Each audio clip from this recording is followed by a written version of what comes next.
नमस्कार फ्रेंड्स। तो हमने क्या किया था, 100 नंबर तक के प्रश्न को कंप्लीट करके बतला दिया था, है ना। तो आज होगा उनसे आगे। तो बिना देर के क्लास कर लेते हैं स्टार्ट। तो देखिए प्रश्न क्या कहता है। कहता है यदि युगपत रैखिक समीकरण से प्राप्त आलेख एक दूसरे को प्रतिच्छेदी करती है, यानी प्रतिच्छेद करती है, तो वह क्या होगा। हे मेरे भाई, जब भी देखिए ये आलेख है इस प्रकार से रहता है, यहाँ y रहता है, ये y डैश रहता है, इस साइड में x डैश रहता है, ये साइड में x रहता है। जो x है वो प्लस में रहेगा, है ना, ये प्लस में, y भी प्लस में, डैश वाला माइनस में रहता है। क्लियर है, ये बात क्लियर होना चाहिए। कहता है एक दूसरे को प्रतिच्छेद का मतलब आप क्या है कि काट देना। जैसे एक रेखा इधर से गुजर गया, एक रेखा यहाँ से गुजर गया, बीच में काट दिया, ये हो गया प्रतिच्छेद। और जब प्रतिच्छेद होता है तो इसको हम कहते हैं अद्वितीय हल होगा, संगत है ना, और प्रतिच्छेदी है ना। तो ऑप्शन देख लीजिए कौन है, उसके अनुसार से मार देना। ऑप्शन ए में दिया गया अनेक हल है, अद्वितीय हल है, कोई हल नहीं है, अनंत है। यानी जब प्रतिच्छेदी होता है तो उसको अद्वितीय कहते हैं। अद्वितीय का मतलब सिर्फ एक ही हल होगा। जैसे यहाँ पर तो एक के हल है ना, इसके अलावा ज़्यादा हल नहीं हो सकता है। ठीक है, तो आपका राइट आंसर हो जाएगा अद्वितीय हल होगा। ठीक है, और जो अद्वितीय हल है वो प्रतिच्छेदी है। यानी सिंपल सा जवाब प्रतिच्छेदी दिया रहे तो आपका ऑप्शन में देगा अद्वितीय हल होगा या फिर संगत है। ठीक है, तो उन दोनों में से एक देगा, आपको छांट कर निकाल लेना है। क्लियर। चलिए अगला प्रश्न देखिए क्या कहता है। ये भाई कहाँ चल गया। देखिए कहता है अगर सरल युगपत रैखिक समीकरण के आलेख एक दूसरे के समांतर हो तो हलों की संख्या। देखिए समांतर कब होगा, समझिए भाई। समांतर हो तो जब समांतर होता है कोई पद, समांतर का चिन्ह आपको पता होना चाहिए। A1/A2 बराबर B1/B2 नॉट इक्वल C1/C2। और जब ये वाला कंडीशन रहता है तो इसको हम क्या कहते हैं कि समांतर होगा, कोई हल नहीं होगा, यानी बोलते समांतर होगा, कोई हल नहीं होगा और असंगत है।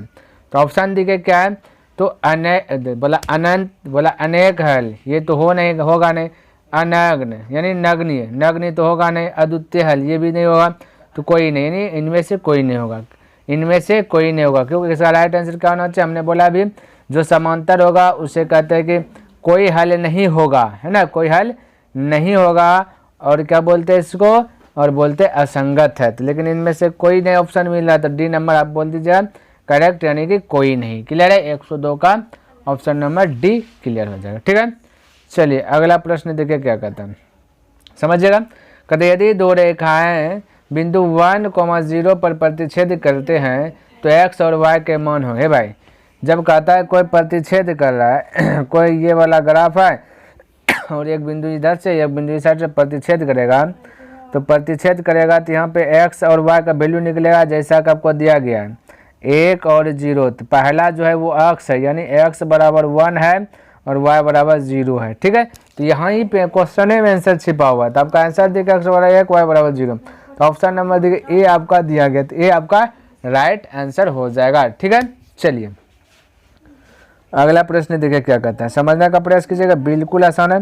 कहता है कि समीकरण का प्रत्येक हल उसको निरूपित करने वाली रेखा पर स्थित है। कहता है समीकरण का प्रत्येक हल उसको निरूपित करने वाली रेखा पर निरूपित है, ये बोल दिया गया। तो इसका आंसर देखिए, कहता है एक बिंदु होता है, कहता है एक बिंदु होता है, कहता है 2 बिंदु होता है, कहता है 3 बिंदु होता है, कहता है कोई बिंदु ही नहीं होता। तो समीकरण का प्रत्येक हल जो हल होगा उसको निरूपित करने वाली रेखा क्या होगा, यानी कि एक ही बिंदु होगा। जैसे कि यहाँ पे ये वाला रेखा है, इसको प्रतिच्छेद करेगा। ठीक है, तो यहाँ पे एक बिंदु बनेगा, क्या बनेगा, बिंदु बनेगा, जिसका कि यहाँ पे आपका कुछ ना कुछ आंसर निकलेगा। जैसे 2,3 हो गया, तो x का मान 2 निकल गया, y का मान 3 निकल गया। ठीक है, तो किसी भी समीकरण का आलेख उस बिंदु पर स्थित बिंदु समीकरण के हल को प्रकट करता है। ठीक है, तो वो एक बिंदु पर, कितना बिंदु पर, एक बिंदु पर। क्लियर है, तो ऑप्शन नंबर 1 करेक्ट हो जाएगा।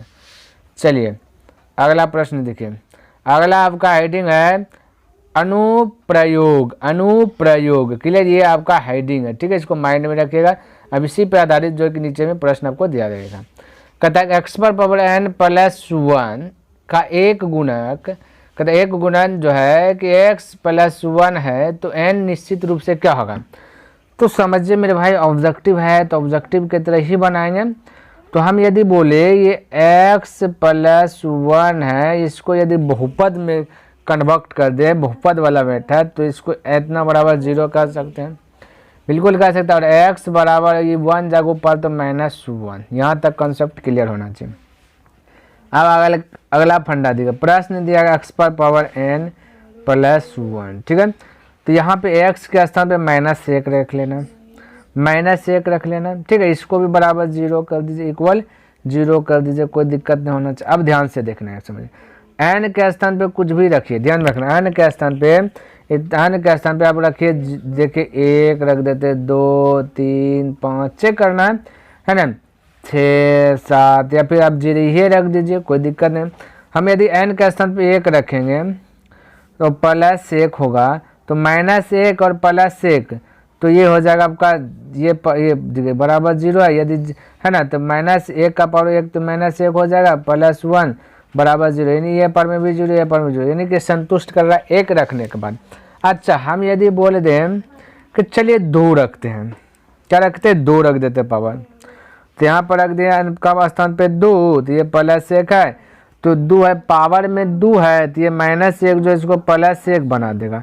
अब +1 बराबर हमको 0 संतुष्ट करना, तो +1 हो जाएगा 2 हो जाएगा बराबर 0, जो कि दोनों बराबर नहीं है, यानी 2 रखने के बाद बराबर नहीं हो रहा है। अच्छा, 3 रख करके देखते हैं पावर, तो देखते क्या होगा, है ना, 3 रख के देखते हैं पावर, तो 3 रखेंगे तो विषम संख्या है, तो ये -1 ही हो जाएगा, प्लस ये पर का 1 तो 1, यहाँ +1 बराबर 0, ये दोनों भी हो जाएगा 0 बराबर 0, यानी कि मेरे भाई 2 आपका सम संख्या और 1 और 3 आपका विषम संख्या है। तो जब भी सम संख्या पावर रखते हैं तो ये संतुष्ट नहीं कर रहा है, ठीक है। तो ये -1 जो है तो संतुष्ट नहीं कर रहा है। ये जैसे विषम संख्या पावर रहता है, तो वैसे ये जो कि वैल्यू जो है कि 0 दे देता है। तो इसका मतलब क्या हुआ, कैंसर जो है कि एक विषम पूर्णांक होगा, सम कब होता है, क्योंकि विषम पूर्णांक कुछ भी रखिए, अब जैसे 1 रख लीजिए, n के स्थान पे 3 रख लीजिए, 5 रख लीजिए, 7 रख लीजिए, 9 रख लीजिए, क्योंकि विषम पावर विषम रहेगा ना, तो माइनस से हो जाएगा, सम पावर रहेगा तभी, जैसे कि पावर 3 विषम संख्या सपोर्टेड, समझिए 3 विषम संख्या, तो -1 गुना -1 कीजिएगा, तो माइनस प्लस हो जाएगा, एक माइनस ही बच जाता है ना, इसलिए ये आपका 0 दे रहा है, ठीक है। और सम पावर लीजिएगा तो -1 गुना -1 कीजिएगा तो प्लस हो जाता है, इस कारण से इसका राइट आंसर होगा ऑप्शन नंबर ए। क्लियर है। चलिए अगला प्रश्न देखिए क्या कहता है, फटाफट देख लेते हैं। कहता है 2 अंकों की संख्या जिनके अंकों का योग और अंतर दिया हो तो संख्या ज्ञात करना बीजगणितीय प्रयोग से क्या होगा, आसान होगा या कठिन होगा या दोनों होगा या इनमें से कोई नहीं। तो इसका राइट आंसर होगा आपका ये भाई, आपका राइट आंसर की बात किया जाए तो ये जो राइट होगा आपका आसान होगा। बोले कैसे भाई, जैसे 2 अंकों की संख्या जिनके अंकों का योग दिया रहे, जैसे मान लेते हैं अंकों के योग, पहला अंक है x, दूसरा अंक है y, इसका योग मान लेते हैं दे दिया गया 4, ठीक है। उसी प्रकार से पहला x है, अंतर बोला तो अंतर मतलब घटा है, तो दे दिया x - y, इसका मान लेते हैं 2 दे दिया। तो इसको निकाल लेंगे फटाक से, क्योंकि प्लस माइनस कट जाएगा, एक अक्स जुट कर 2x हो जाएगा बराबर 4 2 6 हो जाएगा, x का वैल्यू निकल जाएगा 3। उसी प्रकार से हमारा समीकरण फर्स्ट है x प्लस क्या है, फटाक से निकाल लेंगे ना, x + y बराबर 4 है, x के स्थान पे रख देंगे 3, तो y बराबर है x प्लस में होगा तो 5 जाएगा, तो हो जाएगा -4 - 3 तो हो जाएगा 1, यानी कि +1 हो जाएगा। तो y का वैल्यू निकल जाएगा 1, x का वैल्यू निकल जाएगा 3, तो फटाक से निकाल सकते हैं। इसलिए आपको सोचना नहीं है, जब भी योग और अंतर दिया रहे तो वो सवाल को बनाना आसान हो जाता है, तो ऑप्शन नंबर 1 करेक्ट हो जाएगा, ठीक है। चलिए अगला प्रश्न देख लेते हैं क्या कहता है। कहता है अगर संख्या के इकाई अंक y और दहाई अंक x हो तो संख्या होगा, यानी कहता है कि इकाई अंक x और दहाई अंक क्या है, दहाई अंक कहता x हो तो संख्या प्रकट करना, क्या प्रकट करना, संख्या। तो इकाई x, इकाई अंक y, तो इकाई इधर पीछे लिखते इकाई प्लस दहाई बोला x, तो 10y हो जाएगा, ये 10x हो जाएगा, यानी कि आपका 10x प्लस y, क्योंकि इकाई दहाई होता है 10, सैकड़ा होता है 100, आपको पता होना चाहिए, 1000 होता है 1000, इस प्रकार से इकाई होता है कि तो 1 ही x, तो इस प्रकार से संख्या जब कन्वर्ट किए तो 10x प्लस वाई निकल गया, यानी कि ऑप्शन नंबर बी आपका करेक्ट हो जाएगा। ऑप्शन नंबर बी करेक्ट हो जाएगा, 10x प्लस वाई। ठीक है, चलिए अगला प्रश्न देखिए क्या कहता है। कहता है कि अगर संख्या की इकाई अंक y और दहाई अंक x हो तो अंकों के स्थान को पलटने पर अभिष्ट संख्या, यानी ये इकाई की बात करें, इकाई अंक बोला x y हो जाए, ठीक है, और दहाई अंक बोला कि x हो जाए, ठीक है। तो कहता है कि अंक के स्थान पर पलट दें। कहता है कि अंकों के स्थान पलटने पर, जब इसको अंक का स्थान बोला पलट दें, समझिए जब हम संख्या बनाएंगे, ठीक है, संख्या बनाएंगे तो इकाई आपका y है तो y प्लस 10x हो जाएगा संख्या।